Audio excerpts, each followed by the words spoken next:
Hi guys, my name is Mike and welcome to this episode of the Project-Archangel video series.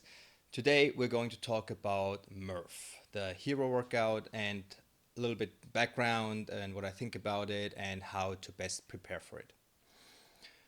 Okay, so basically if you want to do a hero workout, there are three reasons why you want to do it. Reason number one, which is in my opinion the most significant reason, is to honor the life of the person that it's named after. The second reason is that you want to put yourself through some adversity, to have a workout that is really hard, takes a long time, so that it sucks so much you really want to quit, but you find a reason and a way to get through it and finish it. And the third reason is for competition reasons. So you take part in a competition, and that is the workout that's called for, and so you're trying to do it as quickly as possible. So you can already see there is pretty much three different ways to approach it, or at least two different ways to approach it. One is, and that's the competition way, to do whatever it takes to be as fast as you can. And in my opinion, well, let's just say if competition is your thing, and that's fine, but I don't think you should necessarily use a hero workout for that purpose. At least not only for that purpose. You can always use it to honor the person and do it in a competition, that's fine. But if you are just doing it for a competition with no regard as to the background of that workout in particular, I think you're missing out on a big part of it. In my opinion, it only makes sense to train for, let's say, Murph in this case, for a prolonged period, train specifically for that hero workout, is if you are doing it in a competition. Otherwise, I suggest just stick with your regular training program. Don't throw everything overboard just to train for 4 to 8 weeks for a single workout that pretty much has no real applicability to your real life challenges, um, and you'll be fine with that. Instead, work on your strategy, your game plan, and practice certain things that I'll go into in a minute. So what can you do to train for the specific movements that are in Murph? You have the 1 mile run with a weight vest. You have the push-ups, pull-ups, and squats.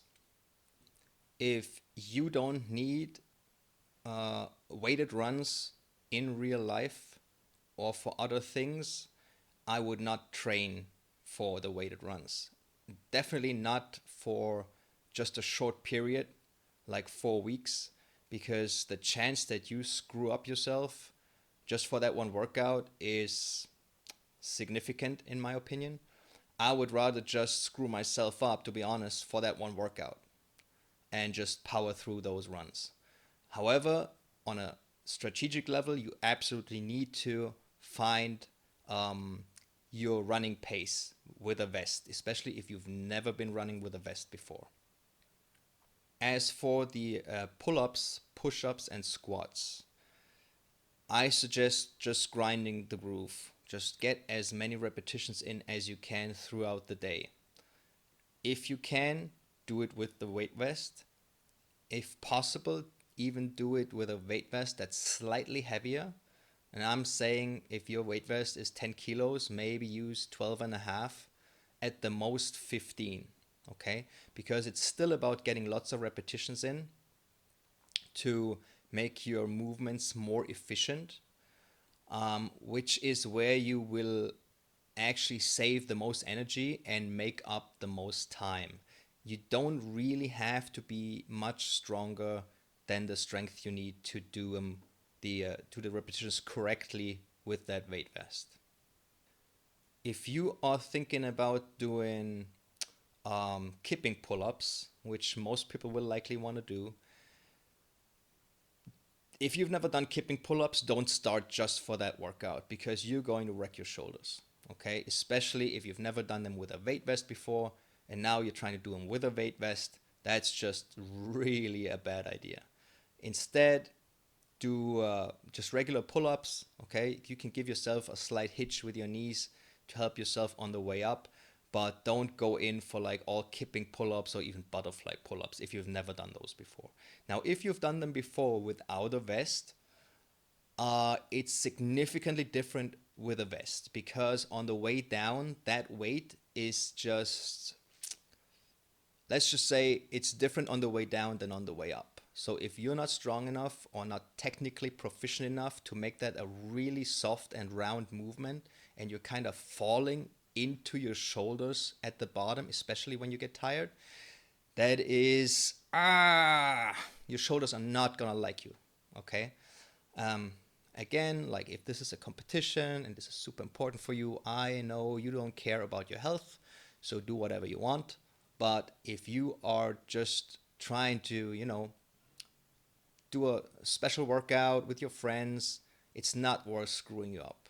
Okay, so if you've not done kipping pull-ups or kipping pull-ups with weight, I would suggest not starting with a hero workout where you're supposed to be doing 100 repetitions of that. Do something that you're good at. Do something where you say, okay, it's going to be hard, but I can do the 100 pull-ups. And if necessary, just do it without the weight vest, okay? If you suffer during that workout and it sucks, that's all that's called for. You don't need to go harder than you can, okay? Because remember, Lieutenant Murphy did that workout every week. And it was not a hero workout for him. It was just a workout, and he called it body armor. He did not tear up his hands from the 100 pull-ups every week. He did not wreck his shoulders from the 100 pull-ups after 6 or 8 workouts. That would have been very stupid from him. So don't think that the idea is that you completely break yourself during that workout. It's not, okay? It's just going through adversity, suffering, and pulling through. That's what it's about. Now, let's talk about strategy, because strategy really is where you can make or break your workout. I know because I've screwed up my workout multiple times by either not taking the time to plan it correctly or changing the plan in the middle, which is never a good idea. Well, maybe not never, but in my case, it was not a good idea. What are we looking for? First, preparation of your playing field, basically, your workout area. You should find a place that's in the shade. I'll talk a little bit more about that later. Find a place that's in the shade. Get a floppy hat or some other hat as sun cover. If you don't need it, fine, but make sure you have it and use it before your head gets too hot. If you're one of those people that need chalk for the hands for the pull-ups, make sure you got your chalk. Otherwise, that may be a psychological problem for you if you're not chalking up as much as you're used to. Make sure you have some water around, not necessarily for drinking. I would only drink water in an emergency, but for getting your floppy head wet, because a wet head protects and cools you much better than a dry head. Next thing you need is something to mark your rounds. I would suggest a whiteboard where you write down exactly what kind of repetition scheme you want to have, and have a marker there where you can kind of like push down from one round to the next, so you never doing a miscount, like at round 14 you think you're like at round 12 or 13. That would suck even more. Running speed. You have to be absolutely certain what your running speed is going to be with the vest for that mile, because there is a very good chance that you will want to start off faster than you planned it. Don't do that. There's a reason why you're planning your running speed. Your running speed for the first run should be so that you're not out of breath when you get to your first repetition. If you are out of breath when you get to the repetition part, you are not going to be able to catch your breath again. You are just going to be in a world of hurt because you have that lack of oxygen from the beginning on.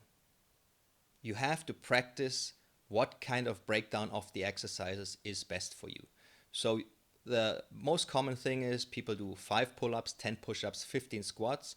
That way, all they have to do is 20 rounds. So it's easy to keep track of, and it's usually a pretty good stack because most people are able to do 5 pull-ups, 10 push-ups, and 15 squats.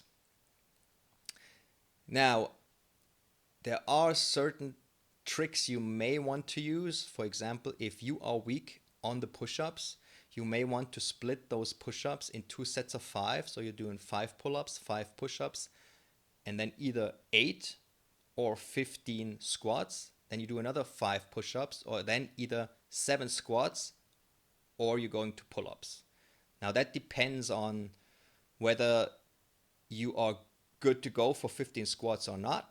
I would suggest not to switch too many times between the different exercises, because every time you switch from push-ups to squats, you're actually going to the ground one more time and back up, and that sums up over 20 rounds. That's a lot of extra work you're doing. That is maybe not necessary at all. Because most of the time, the 15 squats, if you just do them at a very sensible rhythm with a good breathing rhythm, that's actually sort of a rest period for you. Obviously, if you're doing it for competition purposes or you're trying to go as hard as you can, then that using that as a rest period may not be the best idea. Always focus on keeping good technique. First of all, it prevents you from getting injured. But second of all, and that's even more important in my opinion, it keeps you efficient. And efficient means you're using as little energy as necessary, and you're also saving time because you're not doing any unnecessary movements. So it makes you faster and it reduces the amount of energy you're spending. So when you get tired, you're usually starting to lose focus. Once you lose focus, your body starts to go into all kinds of crazy movements because you are not really stabilizing yourself, or you're just not concentrating on what you're doing. And so it may make the mental part easier because you just let your body do what it wants to do without focusing on doing it actively yourself. But you're paying for that in more work that your muscles have to do. So finally, some of the mistakes that I made last year when I did Murph. Where should I start? Because I basically did everything wrong. Let's start with, I picked a workout spot in the sun. I didn't expect it to be that hot because there was a nice breeze going, but after half an hour in the sun, it was horrible. So I had to move back into the shade, which actually cost me extra time because I had to change my setup and so on. So that was one thing that was not good. Second thing was I did not have a hat. So the sun was burning right into my brain, and that didn't make things easier. Number 3, I started the run too fast. As usual, that's why I'm always saying that. It even happens to me, and I've done Murph many times. I feel very good in the beginning. I'm highly motivated. I run off the first couple of 100 meters. Everything is fine. And then I'm like, wow, this is good. Oh, I'm really fast. I think I can keep going this way. Nothing hurts yet. I can still breathe. I'm not going into an oxygen depth. This is fine. I can run faster than I thought. And then after about like 3/4 of a mile, I realized that that was a stupid idea. I'm in oxygen depth. I'm like huffing and puffing. But I get there and I start my reps, and it's just horrible because I can't breathe. The rhythm that I want to keep, like the splits that I had figured out ahead of time didn't work out anymore because I was breathing so hard. That's why I had to change the splits afterwards as well. So that was just like one thing after the other, and then the heat and no shade, and I was suffering. I finished, but it was slow, and like if that would have been a competition, I would have been all the way at the end. So make a plan, practice that plan, because a plan on paper may always seem good until you put it into practice. So put that plan into action, see if it works. If it doesn't work, change it and then try it again. Don't just change it and say, now it's going to work.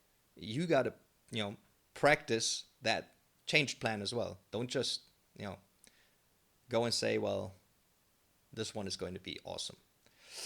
It may be, but yeah, probably not. So, anything else? If there are any questions, like anything specific that you want me to talk about or answer in writing, just write in the comments. I'll read everything. I'll reply as soon as I can.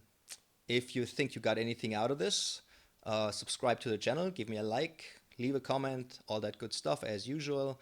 And thanks for watching, and I'll see you next time.